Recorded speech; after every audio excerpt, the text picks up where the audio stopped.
Legal a gente falar sobre o muro, e eu acho que aqui eu vou conseguir mostrar assim. Tá vendo esse muro aqui do tabernáculo? Ele tinha postes levantados, né? E ele era entrelaçado com fios de linha, né? Com tecidos de linha. Aí, isso aqui é o tabernáculo de Moisés. Esse aqui é o templo de Salomão, tá bom? É uma amostra do templo de Salomão que foi construído por Zorobabel.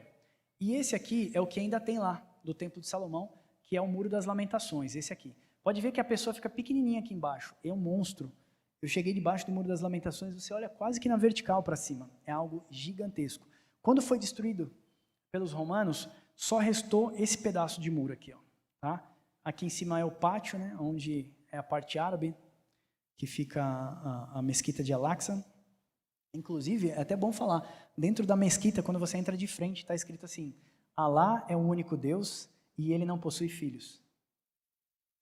Então, quem nega o filho, nega também o pai. Quem tem o filho, tem também o pai. Então, a gente já sabe que a religião muçulmana, ela nega a divindade de Cristo, ok? Então, o que eu quero mostrar com vocês? Quero mostrar que no tabernáculo de Moisés era essa parede, no templo de Salomão eram essas muralhas, e hoje o que tem é só essa parte aqui. Agora vamos falar aqui do muro que separava, tá? Deus manda Moisés erguer colunas com cortinas de linho em volta do tabernáculo para demarcar o território externo, ou seja, o pátio. Você pode ver detalhadamente isso em Êxodo 27, do 9 ao 19. O tabernáculo de Moisés era feito para ser desmontado quando o povo de Israel levantava acampamento e migrava para outra região. Vemos também Salomão construindo muralhas gigantescas, pois agora o templo não seria mais itinerante, mas o templo já estava na terra prometida a Abraão e a sua descendência. Então, as suas muralhas eram exuberantes e muito altas, ok? Vamos notar também que em Ezequiel 40, versículo 5, o anjo está medindo as muralhas do templo. Na verdade, esse templo referido de Ezequiel 40 ao 48 é uma visão espiritual da Nova Jerusalém. Deus diz a Ezequiel que essas grandes muralhas são para separar o santo do profano. Então, quando você vê uma muralha grande assim, ó, o que Deus está querendo mostrar para a gente? Separação do santo do profano. Nós já vamos chegar lá na frente e você vai entender melhor isso. Vamos lá. Então, Deus está querendo fazer a separação do santo e do profano. Isso nos mostra que é aquilo que devemos nos tornar, a habitação de Deus, a morada do Pai na eternidade. Efésios 2, 22. Veja em Apocalipse 21, 9, as medidas de altura, largura e profundidade são iguais, mostrada como um cubo. O que eu quero dizer aqui é o seguinte, muitas pessoas, eu vou pular um pouquinho essa parte só para a gente ganhar velocidade, muitas pessoas pegam o pastor Elias, por exemplo, que é um grande amigo meu, senhor de 70 anos, né? 70 anos de idade. Ele fala assim que ele vai morar na Nova Jerusalém. A Nova Jerusalém é quadrada, é um cubo que desce do céu. Se você ler Apocalipse 21, você vai perceber as medidas da Nova Jerusalém. Só que o anjo fala para João o seguinte, ele fala, João, você quer ver a noiva do Cordeiro? Sim, a Bíblia ainda fala que o anjo, que tinha os 7 flagelos de Deus derramando as 7 taças, pega João, leva ele a um alto cume, coloca ele no cume, e João diz que viu a Nova Jerusalém que descia do céu. Aí eu peguei e li esse versículo de novo. João, você quer ver a noiva do Cordeiro? Sim. Aí o João é colocado no alto monte e ele vê a Nova Jerusalém que desceu do céu. Mas peraí, ela é noiva ou ela é Nova Jerusalém? Eu não estou entendendo. Foi daí que Deus me despertou. Aquilo que havemos de ser. Deus estava me mostrando o seguinte, a Nova Jerusalém que desce do céu é a noiva do Cordeiro. O que eu quero dizer com isso? Que Deus está preparando de nós uma morada no seu Espírito para a eternidade. Está em Efésios 2, 22. Deus está construindo em nós uma morada para a eternidade. Então, qual que é o objetivo de sermos templo do Espírito Santo, igreja do Senhor? Sermos a morada do Pai na eternidade. Pedro vai falar isso, que nós somos pedras vivas, edificadas como templos para o Senhor habitar. Então, assim, é fantástico quando a gente conhece isso. E isso, ninguém me mostrou, foi Deus me mostrando na Bíblia, porque eu li o Apocalipse 5 vezes em um dia só. Eu falei, eu não estou entendendo. E eu lia de novo, eu não estou entendendo. E eu lia de novo. Até que Deus me mostrou que não era uma coisa tão nova, já tinha outras pessoas que pensavam assim, né? Que nós seremos a morada do Pai na eternidade. Se Deus não habita em templo feito por mãos humanas, então onde Deus habita? No homem, obviamente. Por isso que eu falo que a gente tem uma esquizofrenia espiritual. A gente quer subir para o céu e morar com Deus, e Deus quer descer para a terra e morar com o homem. Olha só, quando Deus faz tudo que faz na criação, nos 7 dias da criação, inclusive tem uma revelação linda dos 7 dias da criação, Deus fala assim, tudo que eu fiz é muito bom. Não é? Não é assim que ele fala? Tudo que eu fiz é muito bom. E ele fala assim, cara, eu quero morar com vocês. É igual quando meu filho era pequenininho, a gente comprou uma casinha para ele, botou um monte de coisinha lá dentro. E eu falei, nossa, eu quero entrar nessa casinha, tá muito confortável, tem travesseiro, tem tudo. A gente botou umas guloseimas para uma criança, aquilo lá é maravilhoso, brinquedo e tal. E aí Deus quer vir morar com o homem, mas o homem quer subir para o céu e morar com Deus. Então a gente fica às vezes nesse embate. Quando a gente vai entendendo as Escrituras, a gente vai percebendo que o Senhor está construindo a sua igreja para ser a sua habitação na eternidade. Porém, não mais com corpos corruptíveis, mas agora com corpos glorificados, como o apóstolo Paulo fala. Quando se vestir em corruptibilidade aquilo que é corruptível e de mortalidade aquilo que é mortal, então se cumprirá aquela palavra, tragada foi a morte pela vitória. Amém? Vamos lá, vamos seguir mais um pouquinho aqui. Então eu estou colocando aqui, ó. Sim, você é a nova Jerusalém que desce do céu. Você pode ver isso em Apocalipse 21, 9 e 10. Não precisa se deter em pegar os versículos bíblicos, porque senão a gente vai perder bastante tempo. O que eu quero é que depois você consiga ler, né, os e-books para você poder ser abençoado, tá bom? Vamos lá. Você é a plenitude do povo de Deus. Isso também é importante falar. Se você ler Apocalipse 21, você vai ver que as medidas, o anjo está medindo também o templo. Fala que tem 144 côvados. Medida de homem. 144 te lembra alguma coisa? Se você olhar para o Apocalipse, vai te lembrar dos 144 mil selados. Tá? Então, assim, os 144 mil selados, eles são o quê? São virgens que não se macularam com mulher e foram guardados para o Senhor. Aí eu tenho um amigo missionário que ele falou, eu não vou ter mulher. Eu falei, por quê? Mas o projeto de Deus é que o homem tenha mulher, que o homem, né, forme famílias. Veja, Deus queria uma família de muitos filhos. Ele falou, não, eu quero ser um dos 144 mil. Só 144 mil no mundo vão ser os homens que não se macularam com mulher. Eu falei, puxa, fiquei meio nesse embate. Hoje, eu tenho vontade de conversar com ele para falar para ele, peraí, 144 mil não é um número literal, porque na sequência João fala assim, e depois eu olhei e vi uma multidão de pessoas que não se podia contar. Aí, peraí, de novo, tem uma esquizofrenia aí, acabou de falar de 144 mil, agora João fala que não consegue contar. O que Deus está mostrando para a gente? Está mostrando a plenitude do povo de Deus. Se você pegar, por exemplo, 12 vezes 12 é 24. 12 tribos, 12 profetas, né, ou os 12 apóstolos, dá 144. Se você colocar no milênio, 144 mil. Então você tem a plenitude do povo de Deus, formada por homens que não se macularam. O quê? Não deixaram a marca da besta ser colocada na sua mão nem na sua testa. Ok? Porque pensamento modela comportamento. Então a gente vai conseguir entender isso quando a gente estudar Apocalipse. Né? E os 144 mil aponta para a plenitude do povo de Deus. Essas são as medidas da Jerusalém. Diz que cada muro desse aqui, ele tem 144 côvados. Então tem muita gente que espera que vai morar numa caixinha quadrada que desce do céu. Mas ali é uma metonímia. Né? Quem ainda não ouviu falar, metonímia, ele é um símbolo que aponta para algo. Tá bom? Quando Deus fala assim, que tem uma mulher no Apocalipse, seus pés estão sobre a lua e ela está vestida de sol. Imagina uma mulher vestida de sol. É quase impossível, a gente não consegue, certo? E fala que sobre a sua cabeça tem uma coroa de 12 estrelas. Aí você começa a pensar, fala, meu Deus, eu não estou entendendo isso. Olha só, a mulher na igreja é símbolo da igreja, não é? A igreja, olha, Paulo não fala assim, eu quero apresentar vocês como uma noiva santa, pura e imaculada ao Senhor. Então mulher é a igreja, sou eu, é você. Aliás, a igreja não é você, tá? A igreja somos nós. Eu, na minha casa, não sou igreja. Eu sou a igreja do Senhor. Não. Você é só a igreja quando estamos unidos. Por isso que nós devemos nos unir, respeitar, adorar. Vida de igreja é isso. É comunhão, né? É relacionamento, temperança, domínio próprio. Você não consegue fazer isso sozinho em casa. Você não consegue ser igreja em casa. Então, quando a gente olha para os 144 mil e a gente percebe que Deus tem um número simbólico para cada coisa, a gente fala, puxa, entendi. É comigo que Deus está falando, né? Então, essa mulher, no caso que eu estava explicando para vocês, perdi o raciocínio aqui. A mulher estava com os pés sobre a lua e vestida de sol. Mulher, a igreja. Os pés sobre a lua. O que é o símbolo? A lua é símbolo da antiga aliança, a lei de Moisés. Lembra que Deus falou, olha, a letra mata, mas o espírito vivifica. O que é o espírito do Senhor? É a graça, agora já vestida de glória. O que é vestida de glória? Já estamos vestidos da justiça do Senhor Jesus. Ok? Então ela está vestida, ou seja, ela recebeu já a graça do Senhor pela cruz do Calvário. E na sua cabeça tinha uma coroa de 12 estrelas, que está apontando exatamente para as 12 tribos. Tá? Da onde veio praticamente todos nós viemos das 12 tribos. E aí, se a gente tiver oportunidade, eu vou entrar nesse argumento. Então, quando você percebe que Apocalipse, ele é uma figura de linguagem, você passa a não ler mais o Apocalipse como você lia. Por exemplo, vamos dar um exemplo aqui. Você já viu que o mar já não existe? Já leu isso aí? Acho que é Apocalipse 21 ou 22. Eu acho que 21. Fala assim, eu vi a Nova Jerusalém que descia do céu, nela não tinha sol, nela não tinha lua, e o mar já não existe mais. Aí pensei comigo, né? Não vou ver mais baleia, se eu ficar com o Senhor aqui para sempre, eu não vou ver mais os bichos aquáticos, não vou pescar, eu gostava de pescar, né?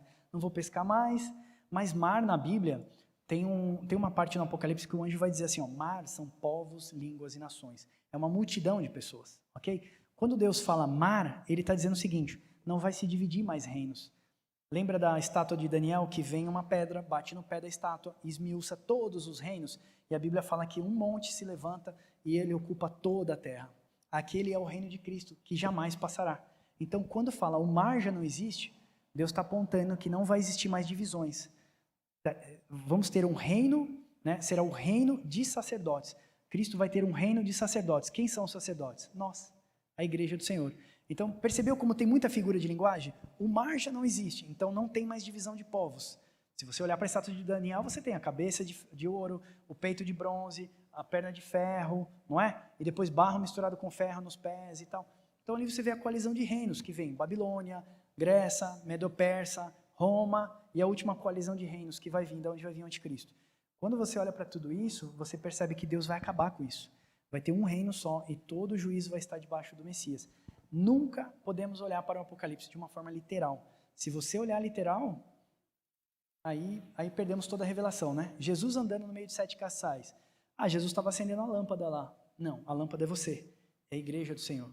Você já viu quando você tem um sonho e você fala assim, eu queria interpretar meu sonho, o que significa? Ah, um escorpião, primeira coisa que você fala, traição, não é? Escorpião é traição, tal.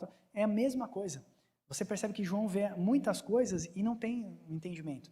Aí Jesus fala, João, você não entendeu os 7 caçais? Não, então eu vou te dar a revelação. Está lá no Apocalipse 1, acho que 7 e 8. Ele falou, os 7 caçais são as 7 igrejas. E as 7 estrelas? São os anjos das 7 igrejas. São os ministros, ok? Então, todas as vezes que a gente falar aqui de uma figura de metonímia, eu vou falar para vocês, isso é uma metonímia, tá? É um símbolo que aponta para algo, joia?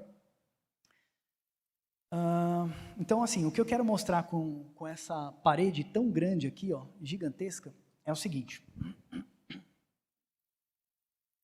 Deus nos chama à santificação, como igreja do Senhor, separados para Deus, chamados para fora, que esse é o verdadeiro significado de eclésia. Deus está nos chamando para santificação. Lembre-se do muro de separação do santo e do profano.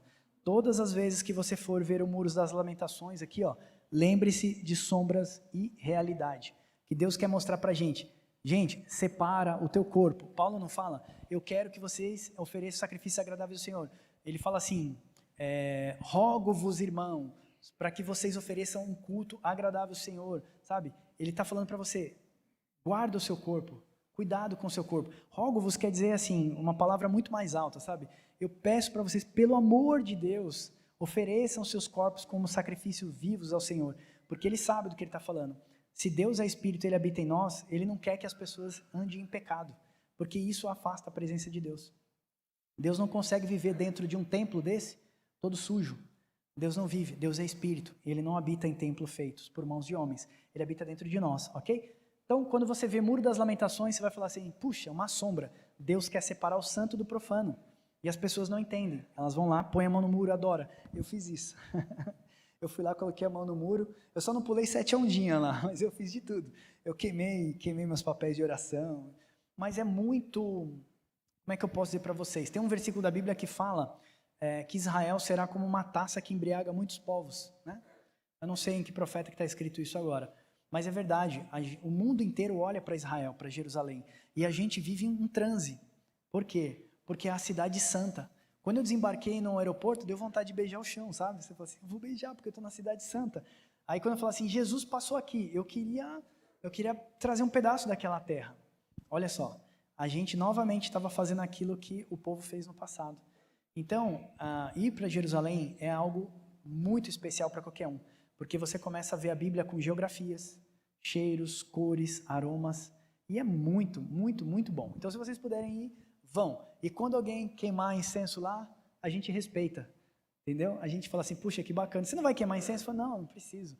Os incensos são as nossas orações. Ah, mas você não vai tocar a mão no muro? Eu falo, não, eu toco o Senhor. Quando eu oro ao Senhor, eu toco a Deus. Por quê? Porque na minha vida eu separei um muro do santo para o profano.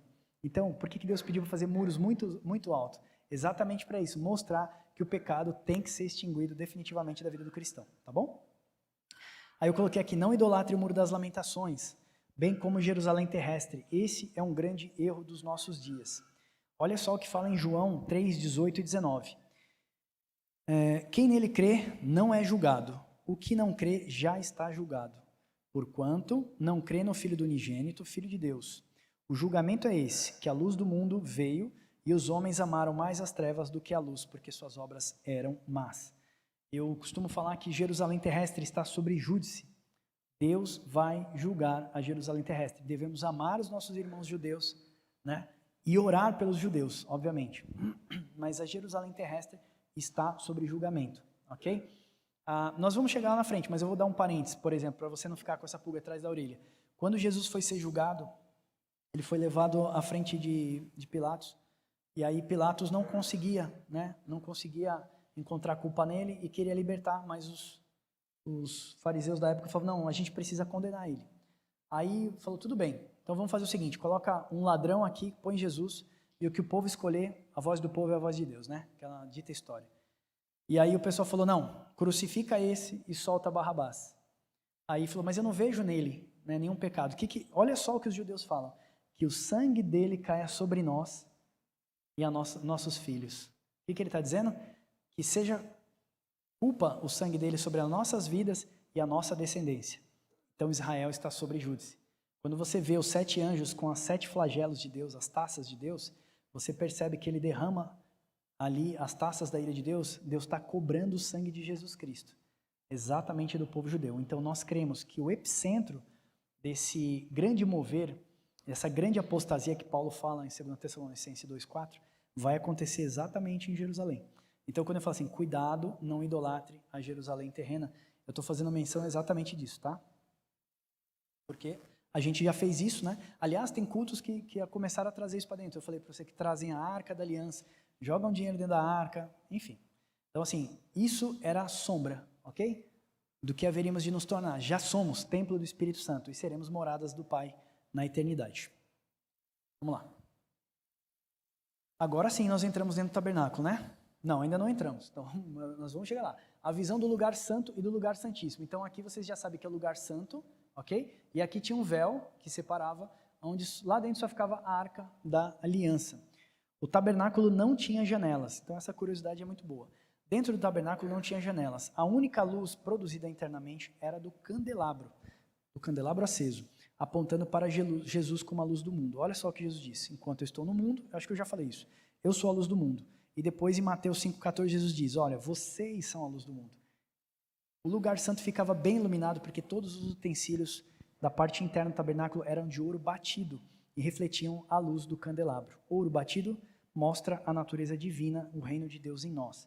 Assim como o tabernáculo não havia janelas porque o candelabro iluminava o tabernáculo interno, a Nova Jerusalém não tem sol e não tem luz porque Jesus ilumina a Nova Jerusalém. Apocalipse 1, 21, 23.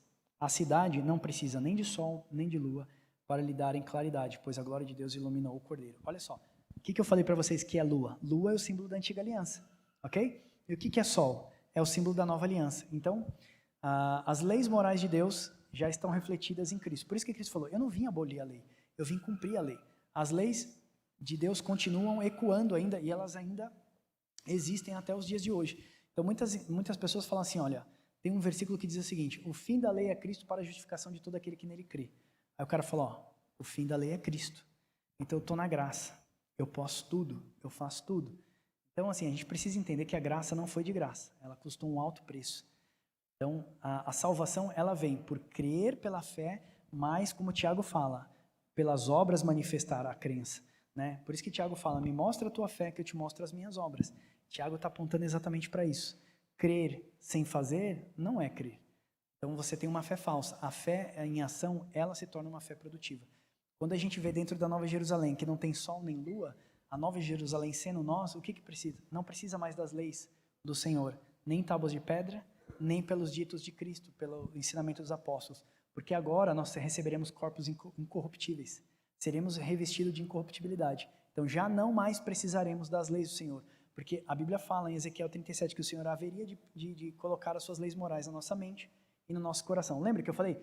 Tudo que nós pensamos modela o nosso comportamento. Ok? Uma vez que as leis morais de Deus estão na nossa mente e no nosso coração, a gente não precisa mais das tábuas da lei. Porque agora nós pensaremos como o Senhor pensa. Paulo fala que nós receberemos corpos glorificados como o corpo do Senhor Jesus Cristo. Então, quando Jesus pensar, nós já sabemos, porque nós teremos a mesma natureza que o Senhor Jesus Cristo, revestido de toda incorruptibilidade. Amém? Aí sim entramos no altar de holocausto, dentro do pátio. Vocês sabem, passou aquela primeira tenda, primeira coisa que você dá de cara com o altar de holocausto. Então você entrou na primeira porta, chamado caminho, eu expliquei aqui do caminho, a verdade e a vida. De cara você vai dar de frente com o altar de holocausto. Por quê? Porque você precisa morrer. Então, assim, todo pecador que se chegava no pátio já precisava morrer naquele momento. Por isso, botava-se a mão na frente do animalzinho, confessava o seu pecado a ele e você matava o animal.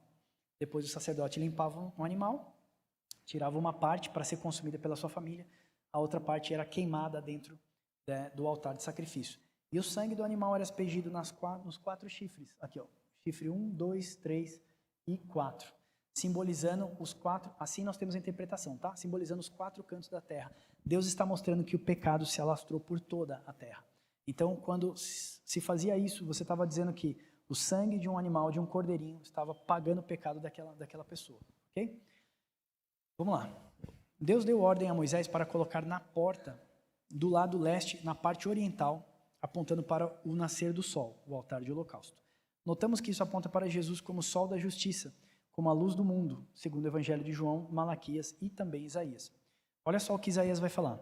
O povo que andava em trevas viu grande luz, e os que viviam na região da sombra da morte resplandeceu a luz. Está em Isaías. Mas para vós que temeis, o meu nome nascerá o sol da justiça. Está em Malaquias 4:2. Então, nas sombras, o que significava esse altar de holocausto? Tá? Quando eu falo sombras, eu estou fazendo referência à lei de Moisés, tá bom? No passado. Ao entrar pela porta, a primeira visão é o altar de sacrifício, o altar de holocausto, onde o animal era morto para pagar os pecados e o preço do pecado. O pecador colocava a mão na cabeça do animal do cordeiro, confessava o seu pecado, daí então cortava a garganta do animal. Ok. Então, na realidade, agora vamos dar uma olhada na realidade. Apontava para Jesus, que é o nosso cordeiro pascal, que foi morto para tirar o pecado do mundo. Por isso, nós precisamos entender que nós precisamos passar pelo batismo, ok? A primeira coisa quando nos deparamos ao entrar no tabernáculo era com o altar de sacrifício que nos ensina que para entrar na presença de Deus é necessário morrer, se esvaziar de si, negando a si mesmo, santificando a carne do velho homem. Por isso, o batismo, nós sepultamos o velho homem e ressuscitamos para o Senhor. Então, o batismo é uma figura de morte, ok? Quando você vai batizar alguém, você sepulta aquela pessoa e nasce novamente. Eu tive a oportunidade de batizar uns internos de uma casa de recuperação que a gente estava ministrando, e a gente fala, né, eu te batizo em nome do Senhor Jesus Cristo, sabe? Quando a pessoa levanta, ela levanta numa euforia, ela fala, parece um bebê quando vem ao mundo, né? E aí eu falo, parabéns, meu irmão, porque agora você morreu para o seu velho homem. Aquele é um símbolo, óbvio, que o homem precisa crucificar a sua carne todos os dias, né? Então, eu estava até colocando aqui, nós precisamos... tá. Eu vou pular essa parte aqui, mas depois eu volto nela.